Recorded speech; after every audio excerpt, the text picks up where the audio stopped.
دوستان سلام، امیدوارم حالتون خوب باشه. اینجا چنل F&A هست و ما توی این چنل قصد داریم براتون دروس شیمی دانشگاهی رو بگیم. پس اگر به این سبک ویدیو علاقه‌مندین و اولین باره که چنل ما رو می‌بینید، حتما چنل رو سابسکرایب بکنید و زنگوله رو هم فعال بکنید تا هر زمان ما ویدیو جدیدی آپلود کردیم شما مطلع بشید.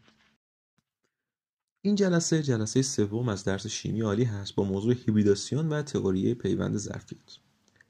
خب برای اینکه بخوایم در مورد هیبریداسیون و تئوری پیوند ظرفیت صحبت بکنیم، اول باید شکل و ساختار اوربیتال ها رو بدونیم.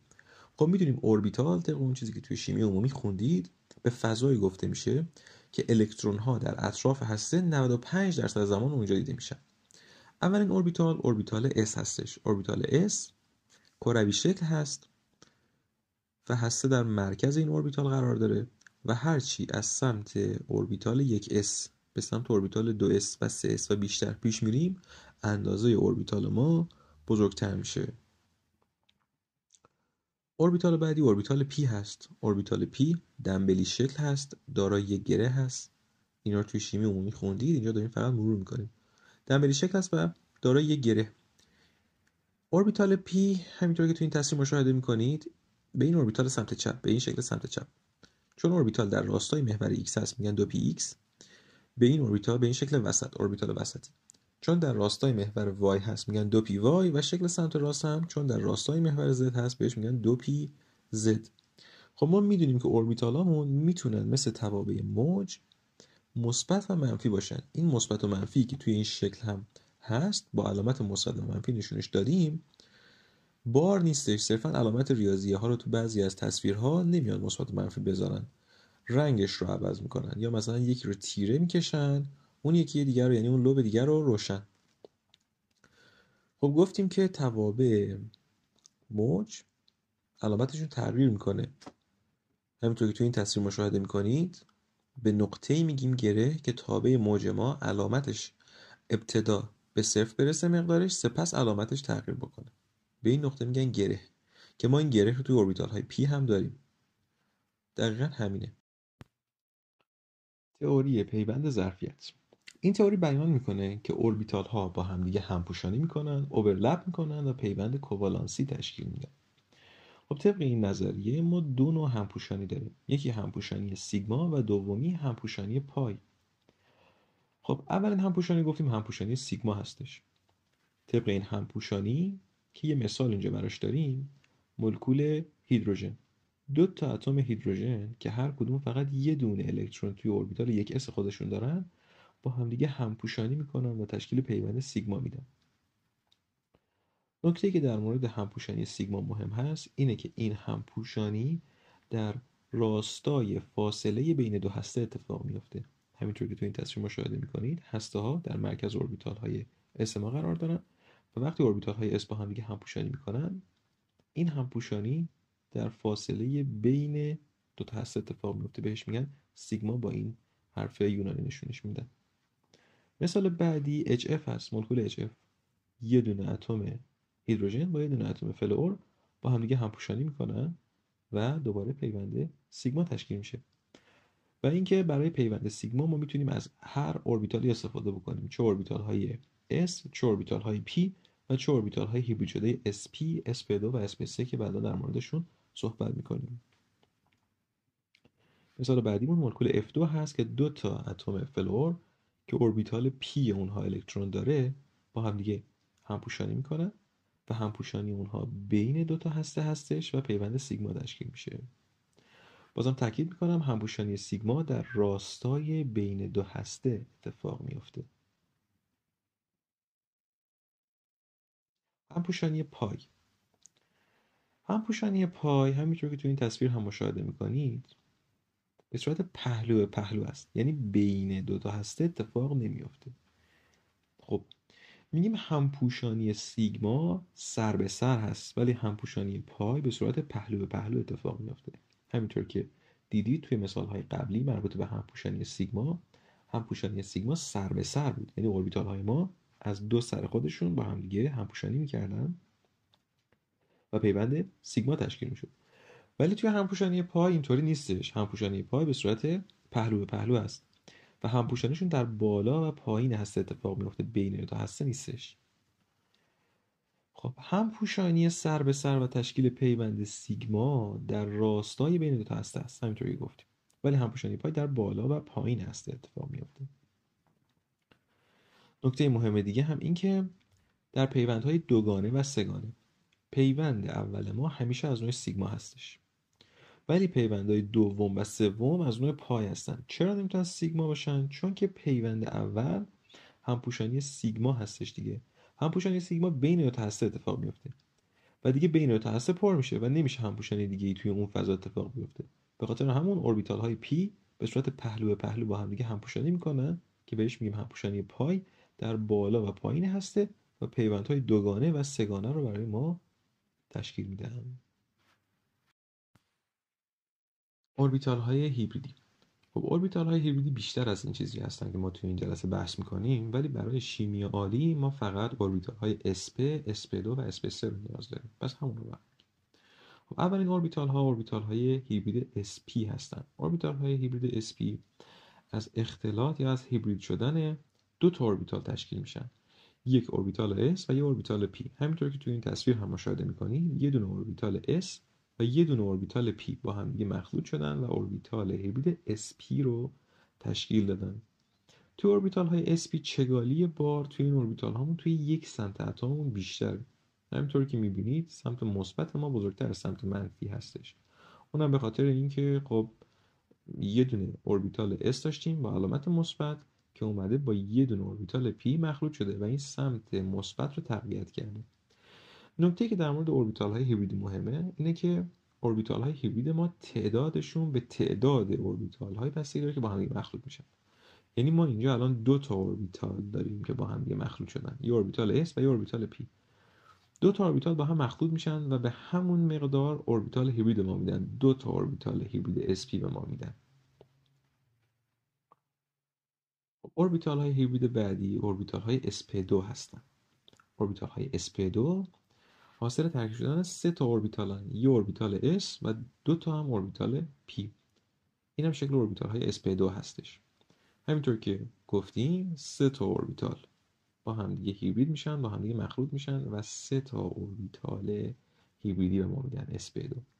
شکل این اوربیتال ها به شکل مثلث مسطح هستش و فاصله اونها از هم دیگه توی فضا طبق قاعده VSEPR باید بیشترین باشه.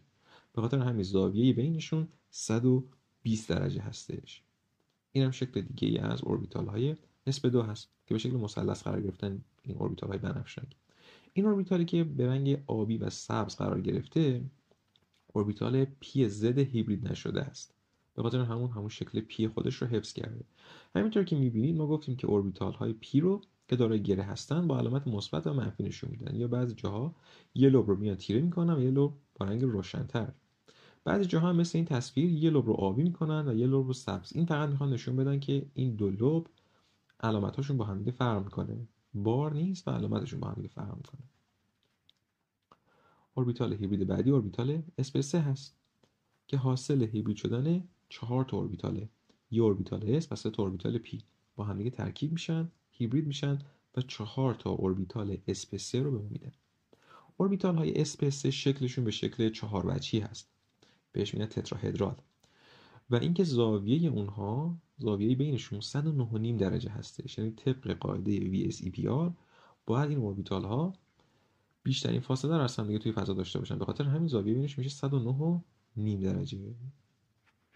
خب اگر بخوایم جمع‌بندی داشته باشیم برای چیزهایی که گفتیم تا اینجا، برای اوربیتال های هیبرید شدن، این جدول ما میدونیم که بین تعداد حوزه های الکترونی و هیبریداسیون رابطه مستقیم وجود داره. یعنی اگر ما دو تا حوزه الکترونی داشته باشیم هیبریداسیون ما میشه sp. اگر سه تا حوزه الکترونی داشته باشیم هیبریداسیون ما میشه sp2. اگر 4 تا حوزه الکترونی داشته باشیم هیبریداسیون ما میشه sp3. حالا این هیبریداسیون که ما گفتیم بستگی داره به حوزه های الکترونی، اصلا تعریف حوزه های الکترونی چی هستش؟ حوزه الکترونی به اتمی گفته میشه که اتم مد نظر ما باهاش پیوند داده. یعنی اتم ما با هر تعداد اتمی پیوند داده باشه، چه اون پیوندها یگانه باشن چه دوگانه و چه سه‌گانه فرق نمیکنه، هر اتمی که باشه اون یه دونه حوزه الکترونی حساب میشه. و همینطور اگر جفت الکترون ناپیوندی داشته باشه، هر یک جفت الکترون ناپیوندی هم یه دونه حوزه الکترونی حساب میشه. پس اگر اتم مد نظر ما پیوند داده باشه با اتم های دیگه، به ازای هر اتمی که باش پیوند داده یه دونه حوزه الکترونی. اگر جفت الکترون ناپیوندی هم داشته باشه، به ازای هر یک جفت الکترون ناپیوندی هم یه دونه حوزه الکترونی. خب گفتیم که توی هیبریداسیون sp زاویه بین اوربیتال های ما 180 درجه هست، به شکل خطی قرار میگیرن. sp2 120 درجه به شکل مثلث مسطح و sp3 ما هم به شکل 4 وجهی یا تتراهدرال هست که زاویه بینشون 109.5 درجه هستش. خب دلیل هیبریداسیون چی هستش؟ اتم کربن همینطور که میدونید 6 تا الکترون داره که 2 تاشون به صورت منفرد توی اوربیتال های 2p قرار گرفتن. یعنی اتم کربن ما در اصل میتونه 2 تا پیوند بده. ولی همینطور که میدونید اتم کربن 4 تا پیوند میده. چرا 4 تا پیوند میده؟ چون ما میدونیم که اتم ها وقتی پیوند تشکیل میدن انرژیشون میاد پایین، یعنی پایدارتر میشن. به خاطر همین اتم کربن تمایل داره که 4 تا پیوند بده. چطور این اتفاق میفته؟ اتم کربن میاد و یه دونه از الکترون هایی که توی اوربیتال 2s داره رو برانگیخته میکنه به اوربیتال 2p. همینطوری که میبینید 4 تا اوربیتال داریم اینطوری که هر کدوم یه دونه الکترون منفرد داره. حالا اگر یه اوربیتال اسمون رو و این 3 تا اوربیتال 2p رو با همدیگه مخلوط بکنیم، با همدیگه هیبرید بشن، هیبریداسیون ما میشه sp3. اگر یه دونه اوربیتال s با 2 تا اوربیتال p با هم مخلوط بشن، با هم هیبرید بشن، هیبریداسیون میشه sp2. و اگر یه اوربیتال s و یه اوربیتال p با هم دیگه هیبرید بشن، هیبریداسیون ما میشه sp. اینطوری اتم کربن ما میتونه 4 تا پیوند تشکیل بده. خب سوالاتی که در مورد این مبحث میتونه مطرح بشه، یکی این که هیبریداسیون یه اتم رو بگید. دوم این که پیوندهای تشکیل شده از چه نوع هستن؟ سیگما یا پای. و اینکه پیوندهای تشکیل شده حاصل همپوشانی چه اوربیتالایی هستن. خب برای مثال اول ما اینجا 3H4 رو داریم، متان. گفتیم بین تعداد حوزه‌های الکترونی ما و هیبریداسیون ما ارتباط مستقیم برقرار هستش. و توی تعریف حوزه الکترونی هم گفتیم که هر اتمی که اتم مد نظر ما باهاش پیوند داده باشه، مهم نیست که این پیوند یگانه باشه، دوگانه یا سه‌گانه، میشه یه دونه حوزه الکترونی. الان اینجا اتم کربن ما با 4 تا اتم هیدروژن پیوند داده، جفت الکترون ناپیوندی هم نداره، پس 4 تا حوزه الکترونی داره. در نتیجه طبق جدول جمع‌بندیمون هیبریداسیون اتم کربن ما میشه sp3. خب این نکته خیلی مهمه که بدونید تمام اتم های هیبرید شده از اوربیتال های هیبریدشون برای پیوند یگانه یا همون پیوند سیگما استفاده میکنن. ما میدونیم که اوربیتال های sp3 تعدادشون 4 تاست. اینجا هم که 4 تا پیوند داریم، پس همه این پیوندها از نوع پیوند سیگما هستن. و حالا سوال آخر این که هر پیوند حاصل همپوشانی چه اوربیتال هاییه؟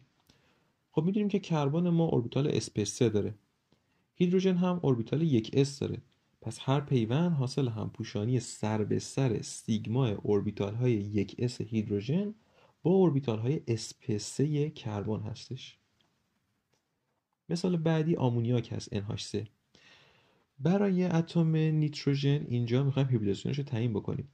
طبق تعریف حوزه الکترونی ما اینجا 4 تا حوزه الکترونی داریم، 3 تا اتم هیدروژن که پیوند دادن با نیتروژن و یه جفت الکترون ناپیوندی. پس 4 تا حوزه الکترونی برای نیتروژن اینجا هستش. در نتیجه هیبریداسیونش میشه sp3. خب هیبریداسیون sp3 هست، 4 تا گفتیم اوربیتال sp3 داریم، با 3 تاشون پیوند سیگما برقرار کرده، یه اوربیتال sp3 هم داریم که این 2 تا الکترون یعنی یک جفت الکترون ناپیوندی درش قرار دارن. و همپوشانی هم گفتیم همپوشانی حاصل همپوشانی اوربیتال های sp3 نیتروژن و همپوشانی اوربیتال های 1s هیدروژن هستش. هر پیوند همینطور هست. مثال بعدی ما این هستش. خب توی این مثال اگر بخوام هیبریداسیون اتم کربن رو بگیم، اتم کربن 3 تا حوزه الکترونی داره، 3 تا پیوند داره، جفت الکترون ناپیوندی هم نداره. این پیوند دوگانه هم گفتیم فرق نمیکنه با پیوند یگانه، یه دونه حوزه الکترونی حساب میشه. پس اتم کربن ما 3 تا حوزه الکترونی داره، در نتیجه هیبریداسیونش میشه sp2. اتم اکسیژن حالا هیبریداسیونش چی هست؟ اتم اکسیژن یه دونه پیوند داره، یعنی 2 تا پیوند داره ها، پیوندش دوگانه است، ولی ما گفتیم که یه دونه حوزه الکترونی حساب میشه. و 2 جفت الکترون ناپیوندی داره، یعنی هر کدومشون یه حوزه الکترونی حساب میشن. پس در مجموع 3 تا حوزه الکترونی داره. پس هیبریدوسیون اتم اکسیژن هم توی این ساختار میشه sp2. حالا میخوایم بگیم که این پیوندها حاصل همپوشانی چه اوربیتال هایی هستند. گفتیم که همه اتم ها از اوربیتال های هیبریدشون برای پیوندهای سیگما استفاده میکنن. اوربیتال های sp2 3 تا هستن. پس کربن ما 3 تا اوربیتال sp2 داره، با هر کدومشون میاد یه دونه پیوند سیگما میده. یه پیوند سیگما اینجا، یه پیوند سیگما هم اینجا، یه پیوند سیگما هم با اکسیژن میده. این پیوند دوم از اون پیوند پای هستش. خب این پیوندهای سیگمایی که با هیدروژن برقرار شدن کاملا مشخصه حاصل همپوشانی این چه اوربیتال هایی هستن. اوربیتال های sp2 کربن با اوربیتال های s هیدروژن. و اما این پیوند دوگانه، این پیوند دوگانه شامل یه دونه پیوند سیگما و یه دونه پیوند پای هست. همینطور که گفتیم قبلا پیوند پای کاملا مشخصه که چه اوربیتال هایی با هم دیگه همپوشانی کردن. پیوند پای فقط و فقط میتونه حاصل همپوشانی اوربیتال های پی باشه که گفتیم به صورت پهلو به پهلو هست. پس اگر پیوند دوگانه یا پیوند سه‌گانه داشتید، پیوندهای پایش رو میتونید خیلی راحت مشخص بکنید. پیوند اوربیتال های پی با هم دیگه همپوشانی کردن و پیوند پای تشکیل شده. و اما پیوند یگانه‌ای که داریم، پیوند یگانه‌ای که داریم حاصل همپوشانی اوربیتال sp2 یک کربن و sp2 اکسیژن هست. پیوند یگانه پیوند سیگما تشکیل شده.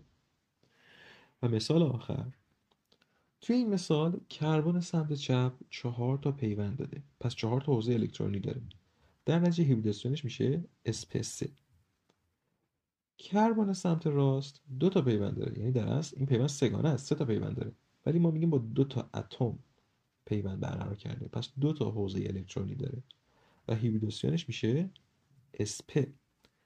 و اتم نیتروژن همینطور که میبینید 2 تا حوزه الکترونی داره، با یک کربن اومده پیوند برقرار کرده و همینطور یه جفت الکترون ناپیوندی هم داره، پس هیبریدوسیونش میشه sp. خب ما گفتیم زوایا هم در هیبریدوسیون مهم هستن. توی مثال اولی که حل کردیم 3H4، همینطور که میبینید اتم کربن ما هیبریدوسیونش sp3 هست، با هم دیگه حلش کردیم و گفتیم که توی هیبریدوسیون sp3 زاویه بین اوربیتال ها 109.5 درجه هست و شکلش به شکل 4 وجهی یا تتراهدرال هست و اینجا کاملا این موضوع برقرار هست.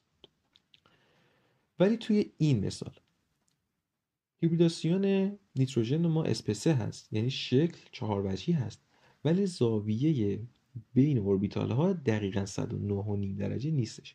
چرا که این جفت الکترون ناپیوندی نیرو وارد میکنه به این پیوندهای دیگه و باعث میشه فاصله خودش با این پیوندها زیاد بشه، یعنی زاویه که اینجا هست، زاویه بین این پیوند و این جفت الکترون ناپیوندی بیشتر از 109.5 درجه میشه و زاویه بین این پیوندها از 109.5 درجه کمتر میشه، تقریبا میشه 107 درجه.